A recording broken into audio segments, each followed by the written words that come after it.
എല്ലാ കൂട്ടുകാർക്കും അനു ആൻഡ് മീയിലോട്ട് സ്വാഗതം. അപ്പോൾ ഇന്ന് വന്നിട്ടുള്ളത് പച്ചമാങ്ങ കൊണ്ട് തയ്യാറാക്കുന്ന ഒരു പച്ചമാങ്ങ മപ്പാസ് കറിയുടെ റെസിപ്പി ആയിട്ടാണ്. നമ്മുടെ താറാവ് മപ്പാസൊക്കെ അതേപോലെ തയ്യാറാക്കാൻ പറ്റുന്ന നല്ല ഒന്നാന്തരം പച്ചമാങ്ങ ഉപയോഗിച്ച് തയ്യാറാക്കുന്ന ഒരു കറിയാണ്. അപ്പോൾ ഇത് നമ്മുടെ ചാലക്കുടി അതുപോലെ അങ്കമാലി സൈഡൊക്കെ അവർ തയ്യാറാക്കുന്ന ഒരു രീതിയാണ്. അപ്പോൾ ഞാനിത് എങ്ങനെയാണ് തയ്യാർ ചെയ്തെടുത്തിട്ട് നമുക്ക് നോക്കാം. നല്ല കുറുകിയ ചാറോട് കൂടിയ ഒന്നാന്തരം കറിയാണ്. അപ്പോൾ ഇതെങ്ങനെയാണ് തയ്യാർ ചെയ്തെടുക്കണം നമുക്ക് നോക്കാം. അതിന് മുമ്പായി ആദ്യമായിട്ട് ചാനൽ കാണുന്നവരാണെങ്കിൽ ഒന്ന് സബ്സ്ക്രൈബ് ചെയ്തേക്കണം. ആ തൊട്ടടുത്ത് കാണുന്ന ബെല്ലൈക്കൺ കൂടെ ഒന്ന് പ്രസ് ചെയ്ത് ആളെന്ന ഓപ്ഷൻ എനേബിൾ ചെയ്യുകയാണെങ്കിൽ ഞാനിടുന്ന എല്ലാ വീഡിയോസ് നോട്ടിഫിക്കേഷൻ നിങ്ങൾക്ക് കിട്ടും. അപ്പോൾ നമുക്കിനി ഈ വീഡിയോയിലോട്ട് പോവാം. അപ്പോൾ നല്ല പുളിപ്പുള്ള നല്ലൊരു മാങ്ങയാണ്. അപ്പോൾ ഇതിൻ്റെ മുഴുവനായിട്ട് എടുക്കുന്നില്ല, അതിൻ്റെ നേർപകുതി മാത്രം എടുത്തിട്ട് നീളത്തിൽ നമുക്ക് അരിഞ്ഞെടുക്കാം. അപ്പോൾ മാങ്ങയൊക്കെ ഇവിടെ നല്ലതായിട്ട് ഒന്ന് നീളത്തിൽ കനം കുറച്ച് അരിഞ്ഞെടുത്തിട്ടുണ്ട്. അപ്പോൾ ഇനി ഇതിലേക്ക് നമുക്ക് കുറച്ച് മസാലയൊക്കെ ഒന്ന് തേച്ച് പിടിപ്പിക്കണം. അപ്പോൾ അതിന് വേണ്ടിയിട്ട് മുളക് പൊടി ഞാൻ എടുത്തിട്ടുണ്ട്. മുളക് പൊടി, ഉപ്പ്, മല്ലിപ്പൊടി, മഞ്ഞൾപ്പൊടി. മുളക് പൊടി വന്നിട്ട് 1 ടീസ്പൂൺ, ഉപ്പ് ആവശ്യത്തിന്, മല്ലിപ്പൊടി 2 ടീസ്പൂൺ, 1/4 ടീസ്പൂൺ അളവിൽ മഞ്ഞൾപ്പൊടി. ഇത് ഇത്രയും നമുക്ക് ഈ മാങ്ങയിൽ ചേർത്ത് കൊടുക്കാം. ഇനി നന്നായിട്ട് കൈ ഉപയോഗിച്ചിട്ട് തന്നെ എല്ലാം ഒന്ന് നന്നായി തിരുമ്മി പിടിപ്പിക്കണം. കാരണം ആ മാങ്ങയ്ക്കകത്തോട്ട് ഉപ്പും നമ്മുടെ ചേർത്തിട്ടുള്ള മുളകും മല്ലിയും മഞ്ഞളൊക്കെ നന്നായിട്ടൊന്ന് പിടിക്കണം. അപ്പോൾ ഇതിങ്ങനെ നന്നായി കൈകൊണ്ട് തിരുമ്മി ഒരു 10-15 മിനിറ്റ് നേരം നമുക്കൊന്ന് റെസ്റ്റ് ചെയ്യാൻ വെക്കാം. ഇനി നമുക്ക് തയ്യാറാക്കി തുടങ്ങാം. 4 ടീസ്പൂൺ വെളിച്ചെണ്ണ ചേർത്തിട്ടുണ്ട്. 1/2 ടീസ്പൂൺ കടുകിടാം. അതുപോലെ ഒരു നുള്ള അളവിൽ ഉലുവ കൂടെ ചേർക്കാം. അപ്പോൾ ഉലുവയും കടുകൊക്കെ എണ്ണയിൽ കിടന്ന് നന്നായി ഒന്ന് പൊട്ടി വരട്ടെ. അതിന് ശേഷം നമുക്ക് ബാക്കിയുള്ള ചേരുവകൾ കൂടെ ചേർത്ത് കൊടുക്കാം. അപ്പോൾ ഇതൊക്കെ കൂടെ ഏകദേശം ഒന്ന് പൊട്ടി വന്നിട്ടുണ്ട്. ഒരു തണ്ട് കറിവേപ്പില ചേർത്ത് കൊടുത്തിട്ടുണ്ട്. പിന്നെ ചേർക്കുന്നത് ചെറിയൊരു പീസ് ഇഞ്ചി നീളത്തിൽ അരിഞ്ഞതാണ്. പിന്നെ മുളക് പൊടി ഞാൻ 1 ടീസ്പൂൺ ചേർത്തിട്ടുള്ളൂ. അപ്പോൾ അത്യാവശ്യം പുളിപ്പുള്ള മാങ്ങയാണ്.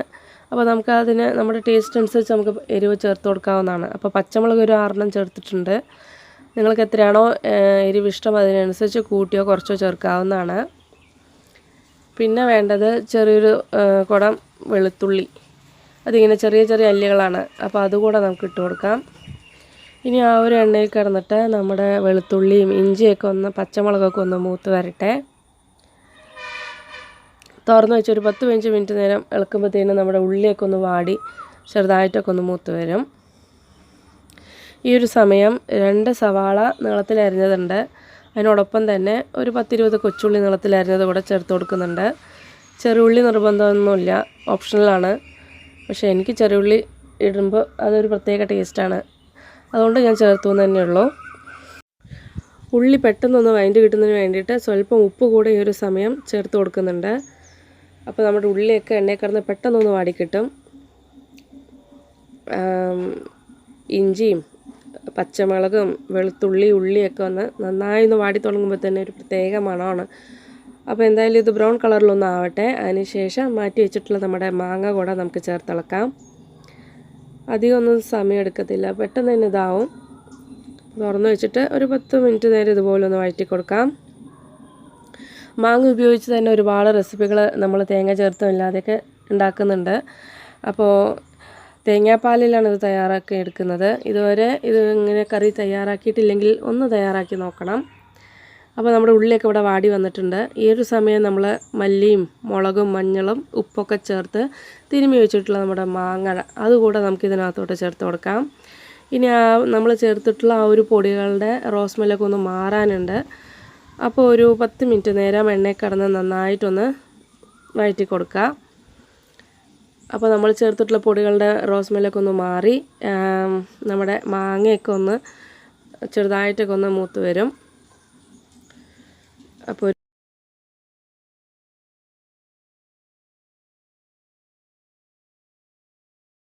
പൊടികളുടെ ആ ഒരു പച്ച സ്മെല്ലൊക്കെ ഒന്ന് മാറി വരുമ്പോഴേക്കും നല്ലൊരു മണമൊക്കെയാണ്. നമ്മുടെ മാങ്ങയൊക്കെ പൊടികളൊക്കെ ഒന്ന് മൂത്ത് വന്നിട്ടുണ്ട്. ഈ ഒരു സമയം ഒരു 1/2 ടീസ്പൂൺ കായത്തിൻ്റെ പൗഡർ നമുക്ക് ചേർത്ത് കൊടുക്കാം. പൊടിയാണ്, കായപ്പൊടി ഒരു 1/2 ടീസ്പൂൺ അളവിൽ ചേർക്കാം. നന്നായിട്ടൊന്ന് ഇളക്കുക. ഒരു 10 മിനിറ്റ് നേരം കൂടെ ഒന്ന് തുറന്ന് വെച്ചിട്ട് ഇതുപോലെ ഇളക്കി കൊടുത്തേക്കണം. അപ്പോൾ ഇതിൽ സാധാരണ അങ്കമാലി സൈഡിലൊക്കെ അവർ പെരുംജീരകം പൊടിച്ചതാണ് ചേർക്കുക. എനിക്ക് മാങ്ങ എന്ന് പറയുമ്പോൾ കായം ചേർക്കുന്നതാണ് കൂടുതലായിട്ട് ഇഷ്ടം.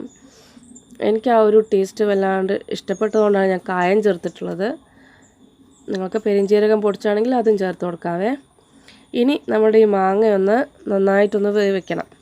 അപ്പോൾ അതിന് വേണ്ടിയിട്ട് രണ്ടാം പാലിലാണ് ഈ മാങ്ങ നന്നായി ഒന്ന് വെന്ത് വെള്ളമൊക്കെ ഒന്ന് വറ്റി കുറുകി വരും. അതുവരെ നമുക്കൊന്ന് വേവിച്ചെടുക്കണം. അപ്പോൾ രണ്ടാം പാൽ ഒഴിച്ച് കൊടുത്തിട്ടുണ്ട്. അടച്ചു വയ്ക്കേണ്ട കാര്യമൊന്നുമില്ല, മാങ്ങ വേവാൻ അധികം സമയമൊന്നും എടുക്കില്ല.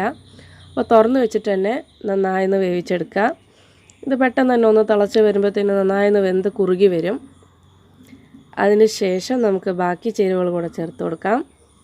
അപ്പോൾ എന്തായാലും ഇതൊന്ന് വെന്ത് വരട്ടെ.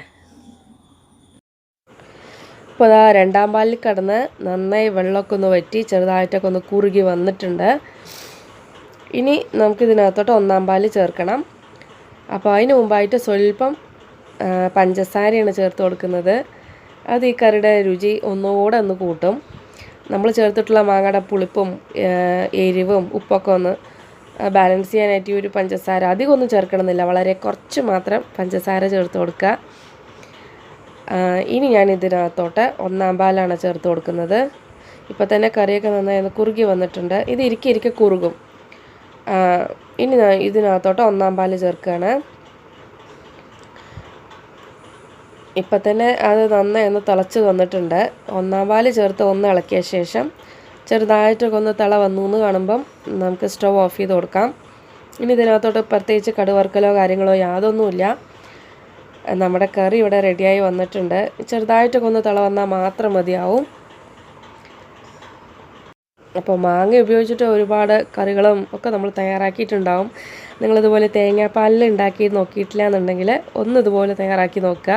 ഒന്നാം പാൽ ചേർത്ത് നന്നായി ചെറുതായിട്ടൊന്ന് തിളച്ച് വന്നു എന്ന് കാണുമ്പം കുറച്ച് കറിവേപ്പില കൂടെ മുകളിൽ ചേർത്തിളക്കി നമുക്കിത് ഉപയോഗിക്കാവുന്നതാണ്.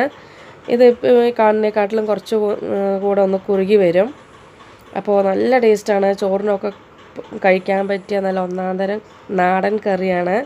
ഉണ്ടാക്കാനും വളരെ എളുപ്പമാണ്. വീട്ടിലുള്ള കുറച്ച് ഇൻഗ്രീഡിയൻസ് മാത്രം മതിയാവും. അപ്പോൾ വീഡിയോ ഇഷ്ടമായി കാണുമെന്ന് വിചാരിക്കണു. എല്ലാവരും തയ്യാറാക്കി നോക്കണം. അഭിപ്രായങ്ങൾ കമൻറ്റ് ബോക്സിൽ അറിയിക്കുക. തീർച്ചയായിട്ടും ലൈക്ക് ചെയ്യുക, ഷെയർ ചെയ്യുക, സബ്സ്ക്രൈബ് ചെയ്ത് സപ്പോർട്ട് ചെയ്യാനും മറക്കരുതേ. Thanks for watching.